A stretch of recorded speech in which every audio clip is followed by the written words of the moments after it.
Съжалявам, ама не се стърпях, ще го направя това клипче с цел информация към абсолютно всички колеги, които се занимават с това нещо. Хубаво сте затворили отдолу. Само че аз как да сложа тук горе хартиена лента? Малко е непосилно да се бръкне тук.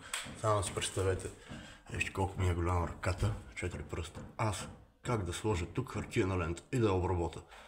Много ви се моля, колеги, знам, че ще взимате парите и се махате и не ви пука от тук нататък. Само че ако всички мислим един за друг, ще е много по-лесно за всички, ни всеки ще си вземе парите много по-лесно. Хубаво, няма проблем. Аз съм окей, аз съм че всеки работи за пари. На мен това няма кой да ми го плати. Кой ще ми го плати този демонтаж? И след това отново монтажа. Кой ще ми го плати на мен това нещо? Да, хубаво, изрязал се и да правя си. Няма проблем. Не, колегиално. Много ви се моля на всичките. Бъдете малко по-колегиални. Не е толкова трудно.